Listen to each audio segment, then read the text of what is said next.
अस्सलाम वालेकुम, कैसे आप लोग? उम्मीद करती हूँ आप सब ठीक होंगे। तो आज हम जी डिसेबिलिटीज़ क्या होती हैं, लर्निंग डिसेबिलिटीज़ बेसिकली, और उसकी कौन सी टाइप से आज हम वो पढ़ेंगे। सिर्फ मैं एक ओवरव्यू आपको दे दूँगी, अगर आप इसको डिटेल में पढ़ना चाहते हैं तो आप गूगल कर सकते हैं, आपको वहाँ पे मिल जाएगा। ये आप फॉर्मेट अगर आप चाहते हैं तो आप गूगल पे लिखें type of learning disabilities, number 2 पे जो आर्टिकल होगा वो यही है, ठीक है।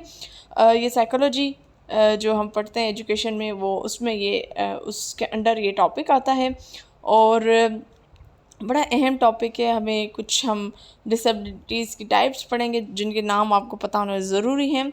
तो शुरू करते हैं जी आज की वीडियो। अगर आप मेरी वीडियो जो है यूट्यूब पे देख रहे हैं तो काइंडली सब्सक्राइब कर दें, और अगर फेसबुक पे देख रहे हैं तो लाइक कर दें, शेयर कर दें, और प्लीज़ अगर फेसबुक पे देख रहे हैं तो पेज को भी लाइक कर दें और यूट्यूब चैनल को भी ज़रूर सपोर्ट करें, ताकि मैं आप लोगों के लिए जो है कोशिश कर रही हूँ कि रोज़ाना की बुनियाद पे आपके साथ लेक्चर शेयर करूँ।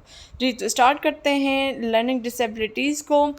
सबसे पहले हम अंडरस्टैंड करेंगे कि लर्निंग डिसेबिलिटी होती क्या है। तो लर्निंग डिसेबिलिटी बेसिकली जो है वो न्यूरोलॉजिकल बेस्ड प्रोसेसिंग प्रॉब्लम है, यानी दिमाग से रिलेटेड इसकी बात है। न्यूरॉन मतलब दिमाग से रिलेटेड जो है ये एक प्रॉब्लम है। यानी हम दिमाग में जो हमारी बातें प्रोसेस हो रही होती हैं उसमें मसला पेश आ रहा होता है।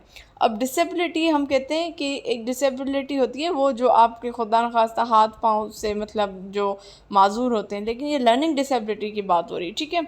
ये बेसिकली इंटरफेयर करती है ये जो प्रोसेसिंग प्रॉब्लम्स। कौन से प्रोसेसिंग प्रॉब्लम? बेसिकली आपकी बेसिक स्किल्स होती हैं जिसमें रीडिंग में मसला हो जाता है, राइटिंग में या मैथ में मसला हो जाता है, ठीक है। और अगर हायर लेवल इंटरफेयर में देखें तो वहाँ पे आपको ऐसी स्किल्स जिसमें आपको ऑर्गेनाइजेशन करने की ज़रूरत होती है, टाइम मैनेज करने की ज़रूरत होती है, प्लानिंग की ज़रूरत होती है, एब्स्ट्रैक्ट रीजनिंग की ज़रूरत होती है, लॉन्ग शॉर्ट टर्म मेमोरी है। इसमें जब मसला आ जाता है तो इसको हम हायर लेवल स्किल्स बोलते हैं। तो चाहे लोअर लेवल स्किल्स हो, हायर लेवल स्किल्स हो, रीडिंग राइटिंग या मैथ हो, ऑर्गेनाइजेशन हो, प्लानिंग हो, एब्स्ट्रैक्ट रीजनिंग हो, मेमोरी से रिलेटेड हो, तो ये सारी बेसिकली आपकी लर्निंग डिसेबिलिटीज़ में आ जाती हैं, ठीक है। बेसिकली ये अंडरस्टैंड करना बड़ा ज़रूरी है। जी, ये अंडरस्टैंड करना बड़ा ज़रूरी है कि जो लर्निंग डिसेबिलिटी होती है वो आपके एक जो इंडिविजुअल होता है उसकी लाइफ को ख़राब मतलब उसमें प्रॉब्लम आ जाती है, उसमें मसला पैदा कर सकती है, सिर्फ एकेडमिक हिसाब से नहीं, ठीक है। बट उसके जो रिलेशनशिप है विद फैमिली फ्रेंड्स एंड जहाँ पे वो काम कर रहा है, ज़ाहिर सी बात है एक अगर उसने लर्निंग डिसेबिलिटी सिर्फ ये तो नहीं है ना कि उसको सिर्फ स्कूल प्रोसेस से गुजरना है। जब वो वर्क प्लेस पे आ रहा होता है, अगर जब एक बच्चा जो है उसने अपने एकेडमिक साइड कंप्लीट कर लिए, तो अगर उसमें लर्निंग डिसेबिलिटी है तो वो वर्क प्लेस में भी उसको इफ़ेक्ट करेगी, ठीक है। अब ये जो डिफ़िकल्टीज़ हैं रीडिंग राइटिंग या मैथ की जो हैं, एक सेकंड में इसको, जी, तो ये बेसिकली रिकग्नाइजेबल प्रॉब्लम्स हैं, यानी आप स्कूल के टाइम में ही स्कूल के वक्त ही आप इसको रिकग्नाइज कर सकते हो। इसके कुछ साइंस होते हैं, सिम्टम्स होते हैं लर्निंग डिसेबिलिटीज़ के, वो डायग्नोज अगर हो जाएं ड्यूरिंग द टाइम तो फिर आप उस पर काम कर सकते हो। हाउएवर जो इंडिविजुअल है वो किसी किस्म की अगर एवोल्यूशन उसकी नहीं हुई, यानी पता ही नहीं चला कि उसको किसी किस्म की लर्निंग डिसेबिलिटी है, तो पोस्ट सेकेंडरी एजुकेशन या जो अडल्ट वर्क प्लेस में बड़ा मसला होता है, ठीक है। और अगर किसी की एवोल्यूशन हुई भी है, ठीक है, लर्निंग डिसेबिलिटी की, and go through life never know why they have difficulties with the academic and why they may be having problems in their job relationship with the family and friends।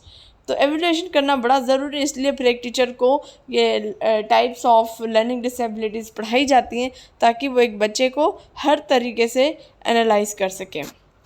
और यकीन जाने ये हमारे यहाँ concept इतना नहीं है इन चीज़ों का, ठीक है। अब लर्निंग जो डिसेबिलिटीज़ हैं उसको कंफ्यूज ना करें लर्निंग प्रॉब्लम्स। जो डिसेबिलिटीज़ है वो अलग है और लर्निंग प्रॉब्लम्स बेसिकली अलग है, ठीक है। यानी जिसमें अगर कोई यानी which are primarily the result of visual, hearing, motor disabilities, intellectual disabilities, emotional disturbance और इन्वायरमेंटल, कल्चर और इकोनॉमिक डिसएडवांटेजेस। ठीक है, तो आई थिंक यहाँ पे इतना इसको ज़्यादा बात करने की ज़रूरत नहीं है। अब हम डायरेक्ट आ जाते हैं कहाँ पे, जो टाइप्स ऑफ लर्निंग डिसेबिलिटीज़ हैं। ठीक है, तो इसको बस थोड़ा सा आप देख लें। इन federal law under the individual disability education act idea the term is specific learning disability, one of the 13 category of the disability under that law. इसमें चलिए स्टार्ट करते हैं। अब कुछ स्पेसिफिक लर्निंग डिसेबिलिटीज़ हैं, उसको हम देखते हैं। तो सबसे पहले है जी ऑडिटरी प्रोसेसिंग डिसऑर्डर, जिसको हम APD भी कहते हैं। अब ये सवाल आपके पास इस तरीके से भी आ सकता है कि APD सिर्फ लिखा और आपसे पूछा जाए कि इसकी फुल फॉर्म क्या होगी। तो ऑडिटरी प्रोसेसिंग डिसऑर्डर है। अब ऑडिटरी से अंदाज़ा लगा लें कि सुनने की ये कोई बात हो रही है। ठीक है, अच्छा एक बात याद रख लें कि ये जो लर्निंग डिसेबिलिटीज़ होती है ना, आप इसका कोई इलाज नहीं कर सकते हो, आप इसको फिक्स नहीं कर सकते। ठीक है, हाँ, लेकिन कुछ सपोर्ट देकर आप उनको with the help of support आप उनको चला सकते हो, उनको कुछ बेहतर कर सकते हो, उनकी जो प्रॉब्लम्स हैं उनको समहाउ सॉर्ट आउट कर सकते हो, लेकिन आप इसको ख़त्म नहीं कर सकते। ठीक है, तो ऑडिटरी प्रोसेसिंग डिसऑर्डर APT, यानी जिसको हम सेंट्रल ऑडिटरी प्रोसेसिंग डिसऑर्डर भी कहते हैं, इसमें बेसिकली क्या होता है कि जो साउंड है वो how sound the travel unimpeded through the air is process of, एक सेकेंड में ज़रा इसको जी,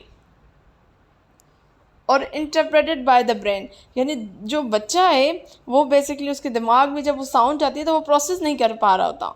ठीक है, वो रिकग्नाइज कर पाता डिफरेंस बिटवीन साउंड्स इन वर्ड्स। जब अगर फॉर एग्जांपल उसको कोई सेम ऐसा है जिसकी स्पेलिंग चेंज है लेकिन सेम साउंड आ रहा है, तो वो रिकग्नाइज नहीं कर पा रहा कि ये आखिर किस वर्ड के बारे में बात हो रही है। ठीक है, तो even when the sounds are loud and clear enough to be heard, भले वो सही सुन रहा है लेकिन वो उसमें अंडरस्टैंड नहीं कर पा रहा। ठीक है, और ये भी इसको समझ नहीं आ रही होती, डिफ़िकल्टी हो रही होती आवाज़ आ कहाँ से रही है। तो to make sense of the order of sound और to block out competing background noises. ठीक है, अब अगर आप इसको फर्दर इसको पढ़ना चाह रहे हो तो आप learn more about auditory process disorder में जाएं, और अगर आप इसको फर्दर पढ़ना चाहते हो तो फिर आपको ये बताया जा सकता है कि सपोर्ट कैसे की जाती है, टीचर का क्या रोल होता है, फैमिली का क्या रोल होता है, बच्चे का अपना क्या रोल क्या हो रहा होता है। ठीक है, तो लेकिन मेरा जो आज की इस लेक्चर का मकसद है सिर्फ आपको कुछ लर्निंग डिसेबिलिटीज़ के बारे में इंट्रोड्यूस करवाना। उसके बाद है जी बड़े अहम है विच इज़ डिसकैल्कुलिया। तो बेसिकली जी डिसकैल्कुलिया ये बेसिकली लर्निंग डिसेबिलिटी है जो इफ़ेक्ट करती है person's ability to understand numbers. अब डिसकैल्कुलिया से ही अंदाज़ा लगाएं कि नंबर से रिलेटेड बातें यानी मैथ्स फैक्ट्स के बारे में बातें उसको अंडरस्टैंड नहीं कर पा रहा होता कि प्लस क्या होता है, माइनस क्या होता है, नंबर्स क्या हैं, सिंबल्स क्या हैं, मैथ के सिंबल्स क्या हैं, कॉम्प्रिहेंशन नहीं कर पा रहा होता। ठीक है, और मेमोराइजेशन नहीं कर पा रहा, ऑर्गेनाइज नहीं नंबर कर पा रहा बच्चा, यानी 1 के बाद 2 आएगा, 2 के बाद 3 आएगा, ये अंडरस्टैंड नहीं कर पा रहा होता, टाइम नहीं बता पा रहा होगा, काउंटिंग में इसको मसला हो रहा होगा। तो मतलब ऑल अबाउट द मैथ। तो दिस इज़ कॉल्ड डिसकैल्कुलिया। उसके बाद आ जाते हैं डिसग्राफिया। ग्राफिया से अंदाज़ा लगाएं कि ये किसी इमेज के बारे में बात हो रही है। तो डिसग्राफिया में मतलब बेसिकली आप person's handwriting ability to fine motors, यानी जिसमें आपके हाथ का इस्तेमाल हो। बेसिकली इसमें राइटिंग की बात हो रही है। आप वो बच्चा जो है वो पेंसिल होल्ड नहीं कर पा रहा, उसका पेंसिल पकड़ने का तरीका बड़ा मुख्तलिफ होता है, उसको राइटिंग में इशू हो रहा होता है, उसको जो वर्ड के बीच में वो स्पेसिंग नहीं कर पा रहा होता, वो बेसिकली वर्ड्स के अंदर जो अल्फ़ाबेट्स होते हैं उसके बीच में स्पेसिंग सही नहीं कर पा रहा होता, पेपर पे कहाँ लाइनिंग लगानी है लाइन नहीं लगा पा रहा होता, स्पेलिंग में इसको इशू हो रहा होता है, राइटिंग कैसे कंपोज करनी है, सोचते हुए कैसे लिखना है, इस सब चीज़ों में इशू हो रहा होता है। That is all about dysgraphia. उसके बाद हम बात करेंगे डिसलेक्सिया। जी, तो डिसलेक्सिया बेसिकली डिसेबिलिटी है regarding reading and language based processing skill. ठीक है, यानी अगर वो एक बच्चा जो है वो कोई रीड कर रहा है तो उसको फ्लुएंसी में मसला होगा, वो पढ़ने के बाद डिकोड नहीं कर पा रहा कि मैंने क्या पढ़ा, उसकी मीनिंग क्या है। रीडिंग कॉम्प्रिहेंशन नहीं कर पाएगा, रिकॉल नहीं कर पाएगा, इवन उसको देखते हुए लिख नहीं पाएगा। स्पेलिंग में अगेन इसको इशू होगा। स्पीच समटाइम वो बोल भी नहीं पाता। इवन ऐसा भी होता है कि any sometime speech and can exist along with other related disorder. यानी एक बच्चे को समटाइम ऐसा भी होता है कि अगर उसको डिसलेक्सिया है तो उसको जो ऑडिटरी प्रोसेसिंग डिसऑर्डर है वो भी उसको साथ साथ है, और या उसको मेमोरी से रिलेटेड भी इशू है, तो ये मिक्सअप भी हो सकता है। ठीक है, तो dyslexia is sometime refer to as a language based learning disability भी कहा जाता है। यानी उसको स्पेसिफिक जो लैंग्वेज है वो नहीं बोल पा रहा, वो अंडरस्टैंड नहीं कर पा रहा, वो लिख नहीं पा रहा, उस अगर सोच रहा है तो वो सोचते हुए लिख नहीं पा रहा, लिख रहा है तो सोच नहीं पा रहा। ये सारी चीज़ें डिसलेक्सिया में आ जाएंगी। ठीक है, उसके बाद लैंग्वेज प्रोसेस डिसऑर्डर में हम आ जाएं तो जिसको हम APD कहते हैं। बेसिकली ये एक टाइप है ऑडिटरी प्रोसेसिंग डिसऑर्डर की, जिसमें जो है वो meaning attach to sound groups that form words. अब फॉर एग्जांपल एक वर्ड बनने में मुख्तलिफ साउंड्स होते हैं, तो वो उसमें से मीनिंग नहीं निकाल पा रहा, सेंटेंस नहीं बना पा रहा, स्टोरीज नहीं बना पा रहा। ठीक है, अब जो ब्रेन में जितने साउंड्स आ रहे हैं language processing disorder relate on the processing of language, इसमें उस लैंग्वेज को अंडरस्टैंड नहीं कर पा रहा। ठीक है, और ना उसको बेसिकली जब वो अंडरस्टैंड नहीं कर पा रहा तो डेफिनेटली वो फिर उसको एक्सप्रेस भी नहीं कर पाएगा उस लैंग्वेज को, और रिसिप्ट लैंग्वेज जो उसको रिसीव हो रही है मतलब उसको अंडरस्टैंड ही नहीं कर पाएगा, तो उसकी फीलिंग्स ही नहीं बता पाएगा, उसकी वो रिस्पॉन्स नहीं दे पाएगा। ठीक है, तो लैंग्वेज प्रोसेसिंग डिसऑर्डर। उसके बाद आ जाए नॉन वर्बल लर्निंग डिसेबिलिटी। अब नॉन वर्बल, वर्बल मतलब जो हम मुंह से बोलते हैं, और नॉन वर्बल जो मुंह से नहीं बोलते, हम इशारों से बात करें। ठीक है, तो इसमें इसको मसला होगा।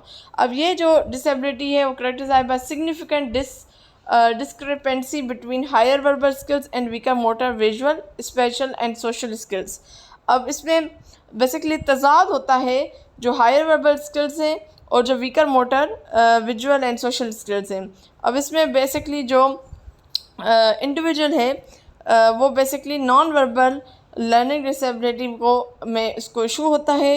वो जो फेशियल एक्सप्रेशन उसको अंडरस्टैंड नहीं कर पा रहा होता, बॉडी लैंग्वेज को अंडरस्टैंड नहीं कर पा रहा, या इवन उसकी जो कोऑर्डिनेशन होती है वो बड़ी पुअर होती है, वो खड़ा नहीं हो पा रहा होता। इवन लिखते हुए उसके हाथ बड़े कांपते हैं। आपने बहुत से बच्चों को देखा होगा, उनके चलने का स्टाइल बड़ा मुख्तलिफ होता है। वो जब कोई चीज़ रख रहे होते हैं तो वो मुख्तलिफ अंदाज से रख रहे होते हैं, आपको फ़ील हो जाता है। मेरे साथ ऐसा केस हुआ था, मैंने एक फ़ील कर लिया था एक बच्चे को कि उसमें कुछ ना कुछ है, लेकिन जाहिर सी बात है हम सिर्फ उनको सपोर्ट ही कर सकते हैं। तो फिर मैंने अकॉर्डिंग टू जितना, क्योंकि ये मैंने ख़ुद पढ़ा हुआ है, ये मुझे याद तब था क्योंकि ये हमारे एक टीचर थी, उन्होंने बड़ा अच्छा हमें इन्होंने पढ़ाया था। हमने तो इसको डीप में पढ़ा था, जिसमें हमने टीचर्स का रोल, पेरेंट्स का रोल, और फिर उस वक्त अगर टीचर ये करवाएगी तो बच्चा क्या कर रहा होगा, सारा उसने उसमें डिफ़ाइन किया हुआ था। ठीक है, चूँकि अब वक्त की बहुत कमी है तो हमें बेसिक चीज़ें सिर्फ पता होनी चाहिए। उसके बाद visual perceptual visual motor deficit, यानी a disorder that affect the understanding information that a person sees, ability to draw और कॉपी। ठीक है, मतलब वो ड्रॉ नहीं कर पा रहा और देखकर कॉपी नहीं कर पा रहा। इसमें जो बाकी जो डिसेबिलिटीज़ हैं वो भी आ जाएंगी, या इसमें वो करेक्टरिस्टिक्स भी आ जाएंगे दूसरी बीमारी लर्निंग डिसऑर्डर के, यानी डिसेबिलिटीज़ के, जिसमें डिस्ग्राफिया था। ठीक है, नॉन वर्बल लर्निंग डिसऑर्डर है या डिसेबिलिटी जिसको कह लें। ठीक है, शेप्स या printed letters, losing place frequently, struggle with cutting, holding pencil too tightly, poor eye hand coordination। तो ये बेसिकली विजुअल परसेप्शन या विजुअल मोटर डिफिसिट के बारे में बात हो रही है। ठीक है, तो आप ज़रूरी नहीं कि एक बच्चे को एक लर्निंग डिसऑर्डर हो, डिसेबिलिटी हो, बल्कि उसको एक के साथ 2-3 भी हो सकती हैं। ठीक है, उसके बाद AD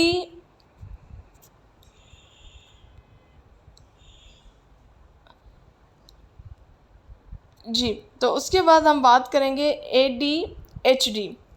ठीक है, तो ये बेसिकली जो डिसऑर्डर है, अगर हम इसको देखें तो include difficulty staying focus and paying attention, difficulty controlling behaviour and hyper activity. यानी इसमें क्या होता है कि बच्चा जो है वो बड़ा एक्टिव होता है, आप कंट्रोल नहीं कर पा रहे होते। आपको देखिए, एक बच्चा जो होता है ना नॉर्मल, उसकी शरारतें, उसकी एक्टिविटीज़, वो कितना एनर्जेटिक है। और जो एक बच्चा जिसको कोई डिसऑर्डर है, आप फील कर लेते हो, अगर स्पेशली आप पेरेंट हैं या आपके सिबलिंग्स हैं, आप फील कर लेते हो कि इसको ADHD है या ये नॉर्मल है। ठीक है, तो उसमें बेसिकली वो हाइपर एक्टिव होता है, उसको कंट्रोल करना बड़ा मुश्किल हो जाता है उस बच्चे को जिसको ADHD होती है। ठीक है, आई डोंट नो ये पेन कहाँ गई जी।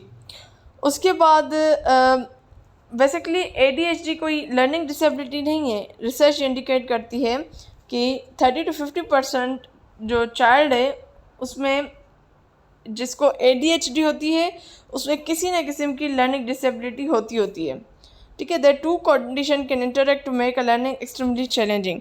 यानी अगर किसको ADHD है तो उसको 30 to 50% चांसेस होता है, 30 to 50% चांसेस है कि उसको किसी न किसी किस्म की लर्निंग डिसेबिलिटी भी होगी। तो फिर इस वजह से जब ये दोनों चीज़ें मिल जाती हैं तो फिर उस बच्चे के लिए, उस बच्चे की जो लर्निंग होती है वो बड़ी चैलेंजिंग बन जाती है। उसके बाद आ जाते हैं डिस्प्रैक्सिया। इसमें हम बात करेंगे कि मसल्स कंट्रोल की। अगेन इसमें भी वही होगी, मूवमेंट के बारे में बात होगी, कोऑर्डिनेशन नहीं होगी, लैंग्वेज में मसला होगा, स्पीच बोल नहीं पा रहा होगा बच्चा, इवन उसकी मतलब हर किस्म की लर्निंग उसको इफ़ेक्ट कर रही होती है। ठीक है, तो अगेन ये भी कोई लर्निंग डिसेबिलिटी नहीं है, लेकिन इसके साथ साथ फिर आप अगर डिस्प्रैक्सिया है तो फिर डिसलेक्सिया, डिस्कैल्कुलिया या ADHD भी हो सकती है। उसके बाद हम बात करते हैं जी एग्जीक्यूटिव फंक्शनिंग, और उसके बाद फिर लास्ट आई थिंक है मेमोरी। तो एग्जीक्यूटिव फंक्शनिंग में क्या होता है कि ये कॉग्निटिव मैनेजमेंट सिस्टम है ब्रेन का, वो इनएफिशिएंसी काम कर रहा होता है, और फिर उसकी वजह से न्यूरो साइकोलॉजिकल प्रोसेस है जिसमें प्लानिंग है, ऑर्गेनाइजेशन है, स्ट्रेटेजाइजिंग है, पेइंग अटेंशन है, रिमेंबरिंग डिटेल्स है, मैनेजिंग टाइम एंड स्पेस है, तो इसमें मसला हो रहा होता है। ठीक है, यानी इसमें जो है कॉग्निटिव मैनेजमेंट सिस्टम जो है वो सारा डिस्टर्ब हो रहा होता है, और उसकी वजह से फिर आपका जो वो जो बच्चा है वो प्लान नहीं कर पा रहा, ऑर्गेनाइज चीज़ों को नहीं कर पा रहा, वो स्ट्रेटजीज नहीं बना पा रहा, अटेंशन नहीं दे पा रहा, चीज़ें वो भूल रहा होता है, टाइम मैनेज नहीं कर पा रहा, स्पेस मैनेज नहीं कर पा रहा कि अच्छा अगर ये चीज़ मैंने इधर रखी है तो इतने स्पेस बाद में मुझे ये चीज़ रखनी है, वो समझ नहीं पा रहा होता। ठीक है, अगेन ये भी कोई लर्निंग डिसेबिलिटी नहीं है, लेकिन इसके डिफरेंट पैटर्न्स होते हैं जो एग्जीक्यूट कर रहे होते हैं, और उसके साथ अगेन वही बात है कि इसके साथ फिर और भी जो लर्निंग डिसेबिलिटीज़ वो शामिल हो जाती हैं। उसके बाद आ जाते हैं मेमोरी। तो 3 टाइप ऑफ मेमोरी है जो वो इम्पॉर्टेंट होती है लर्निंग में, working memory, short term memory and long term memory. ठीक है, ये मैं मेंशन कर रही हूँ, और जो चाहे दोनों verbal and non verbal information में हो रही होती हैं, और अगर इन तीनों में कहीं भी इशू है तो दैट कॉल है ability to store and retrieve information. मतलब जब मेमोरी में मसला है तो वो या तो वो इन्फॉर्मेशन स्टोर नहीं कर पाएगा, या फिर जो इन्फॉर्मेशन स्टोर है उसको रिट्राइव नहीं कर पाएगा, उसको जब नीड है वो नहीं निकाल पा रहा उस इन्फॉर्मेशन को बाहर विद द हेल्प। ठीक है, वो नहीं बता पा रहा इन्फॉर्मेशन। तो आई थिंक मैंने थोड़ी कोशिश यही की है कि थोड़ा रिटर्न बताऊँ, लेकिन टाइम बड़ा कम है इसलिए मैंने थोड़ी स्पीड भी ज़्यादा मैंने पकड़ी थी।